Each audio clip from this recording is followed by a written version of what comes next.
Brasil em campo e as nossas estrelas que estão lá brilhando em campo também já foram aí estrelas na mídia, né? Por conta de casos de família. E nós vamos trazer então aí, durante esse tempo da Copa, os assuntos relacionados a isso. Inclusive, hoje nós vamos conversar a respeito de um caso que esteve muito aí presente na mídia, que estava, inclusive, todo mundo aí se manifestando, porque, afinal de contas, é bom dar palpite na vida alheia, né, Célia? É porque o direito de família é a vida que a gente vive, né, Brenda? E aí, a gente acaba, porque trabalha na área, vendo e acompanhando os acontecimentos e querendo dar solução jurídica para eles. É verdade. E aí, o que acontece? Hoje a gente vai falar sobre superpensões, Isso. né? E um caso, obviamente, que a gente vai trazer aqui só para ilustrar. A gente não vai conversar e adentrar nada sobre o caso pessoal do jogador, né? Porque a gente também tem uma questão ética, né? Que a gente não pode comentar sobre as questões de casos onde outros colegas atuam, e também porque a gente não tem tanta informação assim. Exato. O que a gente tem de informação é o que a mídia traz, né? E os casos de família são sigilosos, não é verdade? Mas tem um que brilhou bastante aí, frequentemente, bem recente, na verdade, e que, inclusive, arrebentou segunda-feira em campo, que foi do Éder Militão e da Coraline Lima, que ele, ganhando um salário milionário, ofereceu R$6.000 de pensão para um bebê. O que você acha, Célia? Quando a gente vai falar a respeito de pensão alimentícia, a gente está falando a respeito da necessidade, da possibilidade, não é verdade? E em casos assim, como é que funciona? É sobre isso que a gente vai tratar aqui. Eu sou Brenda Viana. Eu sou Célia Arruda. E você está nos Segredos de Família. E esses casos que a gente denomina de superpensão, né, de pensões em valores mais altos do que os tradicionais, os mais comuns, eles não se dão só com jogadores de futebol, mas empresários, artistas, enfim, de todos aqueles que prosperam mais, né, e que ganham maior visibilidade em razão disso no exercício de suas profissões. E quando estudamos os fundamentos do direito de família, a gente pensa na necessidade daquele que precisa dos alimentos e na possibilidade daquele que vai pagar. Só que muitas coisas giram em torno dessa análise, desse binômio dos alimentos, né? Porque eu costumo dizer, Brenda, que não existe palavra mais subjetiva, não existe conceito mais subjetivo do que necessidade. Né? Porque aquilo que eu preciso depende da estrutura familiar na qual eu vivo, na condição financeira, socioeconômica dos meus pais, dependendo de quem são meus pais, será escolhida uma escola diferente. Eu acho que a escolha da escola é um excelente nivelador, né? Porque dependendo da escola, a gente sabe que não seria possível nem imaginar numa mensalidade, e algumas famílias mantêm 2, 3 filhos numa escola que é muito cara, né, Brenda?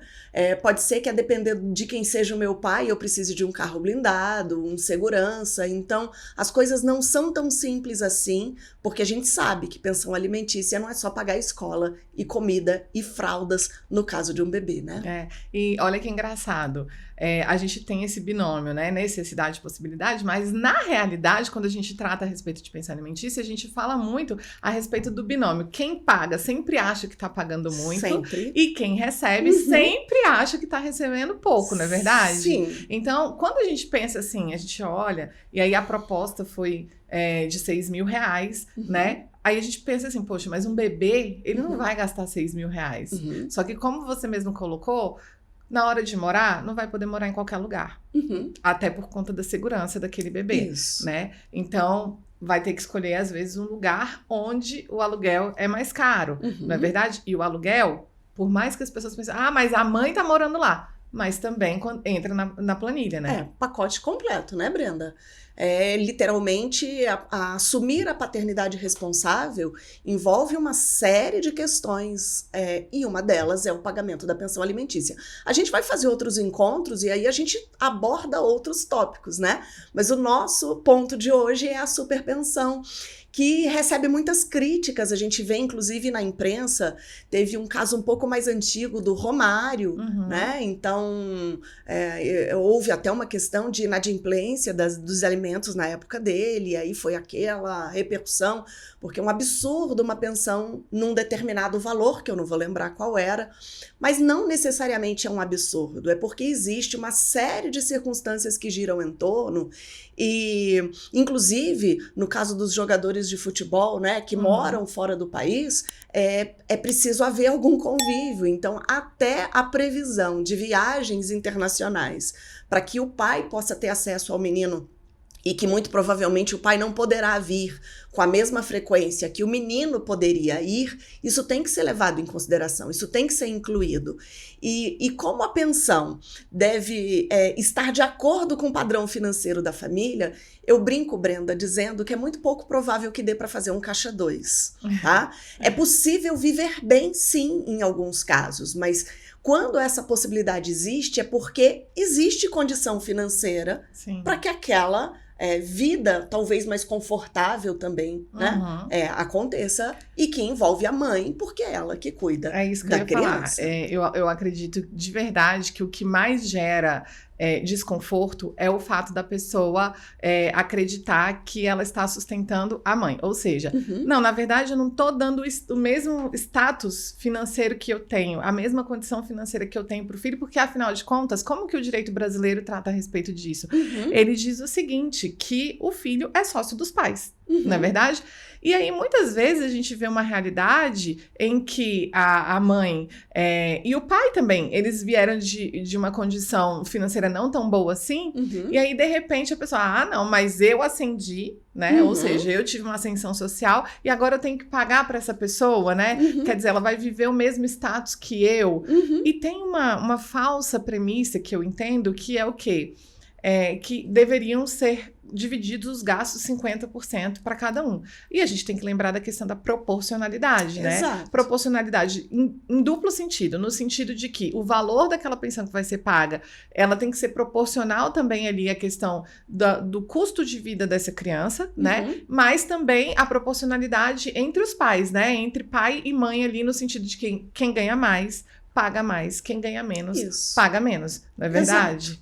Exato. E aí a gente escolhe os nossos relacionamentos na vida, né? Eu sou mãe de meninos, de filhos homens, e aí é uma questão de responsabilidade. E que depois que surge a gravidez, que o bebê nasce, não tem mais como fugir dela, né? É uma questão de... E por isso, talvez, fazer um bom acordo. Eu digo sempre que é um bom acordo, né, Brenda? Porque há muito pouco tempo atrás a gente falava que era melhor um mau acordo do que uma boa briga, né? E aí a gente já partia do pressuposto de que o acordo era ruim, né? Aceite um mau acordo, não. O acordo é a melhor estratégia, a melhor forma de solução da questão. Mas eu também costumo dizer que um acordo tem que ser bom para ambas as partes. E na questão dos alimentos, não são só aqueles pontos essenciais de sobrevivência praticamente que são levados em consideração. O padrão de vida também é levado em consideração, para não gerar uma situação de pai rico e filho pobre. Por isso, talvez, essa expressão, né, de que o filho é sócio do pai. Eu não vejo assim, tá, Brenda? Do filho ser sócio do pai. Mas ele é filho e ele precisa ser mantido dentro dos limites, né, da condição financeira do pai. Sem dúvida nenhuma. Agora, só pra gente finalizar, né, tem algo muito importante que eu vejo como característica no caso dessas superpensões. Porque é tão inimaginável, né? A pessoa olha assim, por exemplo, aqui a gente tá falando do Éder Militão, que aí eles até colocaram, o cara recebe milhões, né? 6 mil reais não é nada, não representa nada e tal. E como que a gente chegaria nessa questão da proporção? Porque quando a gente tá falando, né, de nós, né, normalmente ali, que somos réis mortais, que recebemos aí um valor... essa questão é importante, não Brenda. Então, a gente fala sobre o percentual do salário. Agora, você imagina 1% num salário milionário. Como é que a gente chegaria nessa questão? E outra coisa também que eu acho que a gente... Nessa questão seria o valor justo? Isso. Sim. No valor justo, né? Como que faz essa fixação, sim, né? Porque é óbvio, a gente sabe que vai ter que estender essa condição social e que, de alguma maneira, isso também vai respingar ali na mãe, não que ela esteja sendo sustentada, tá? Já vamos deixar isso bem claro. Ela não está sendo sustentada, não é isso. Mas, obviamente, que ela vai morar onde o filho está morando. Então, Então, o que gera isso, né, essa sensação de injustiça, é o fato de achar que está sustentando a mãe. E por isso, muitas vezes, eles pedem a questão da ação de exigir contas. Eles querem, né? Inclusive, te mandei um julgado bem interessante, Sim, onde a pessoa falou, quero prestação de contas, um jogador de futebol, né, do Brasil, que jogava fora, inclusive. A gente não cabe aqui mencionar o nome, até porque no acórdão, inclusive, para quem for meu aluno, se você também quiser mandar para os seus, eu vou mandar lá no grupo das minhas alunas esse julgado interessante para vocês saberem. Teve essa questão dele pedir, eu quero prestação de contas a cada 6 meses, o que o tribunal entendeu que não é cabível. E também teve algo muito interessante, porque foi fixado em salários mínimos, então 15 salários mínimos de pensão alimentícia, sendo que 5 salários mínimos deveriam ser depositados numa poupança, assim como ele pediu, tendo em vista que em no máximo 8 anos ele já não estaria mais no auge, é uma carreira curta, né, no caso especificamente do jogador de futebol, e precisaria se garantir aí a questão de um futuro para essa criança. O que causa estranheza, porque a pensão alimentícia, ela não é para isso, assim, não é para você guardar, para enriquecer, para pensar no futuro, não, é para você viver ali naquele momento, né, o que for pago naquele mês é para ser usado, né, em teoria, pelo menos naquele ano, é para ser usado aquele valor, na verdade. Então, como que você acha, Célia, que é justo, né, chegar nesse valor justo? É a famosa planilha que a gente estrutura, né, Brenda, em qualquer ação. Mas só fazendo um apartezinho com relação à sua fala, que eu acho esse ponto muito importante. Da mesma forma que necessidade é uma expressão subjetiva, muito e pouco também é, né? Então, para o meu padrão de vida, determinados valores seriam, assim, ganhar numa loteria acumulada. A gente sabe que existe, inclusive, o uso dessa expressão, né? Nossa, fulano ganhou um prêmio, como se o pagamento daquela pensão gerasse uma alteração tão grande na vida dos envolvidos, né, naquele caso. Porém, não é a nossa, a gente precisa, como advogados, abstrair a nossa condição financeira e entender a condição financeira daquela família com a qual a gente está trabalhando, que a gente está acompanhando. Seja essa condição financeira menor do que a nossa, porque aí a gente não pode dizer que um percentual do salário mínimo, porque quando a gente fala que a pensão é paga em salários mínimos, isso não significa dizer necessariamente que são 10 salários mínimos. Pode ser que seja 40% de um salário mínimo. E aí, bom, pode ser que dê a sensação, puxa, é pouco. Não, mas não necessariamente é pouco, porque ela tem que dar, o valor da pensão tem que dar essa medida dentro da estrutura daquela família que a gente está acompanhando.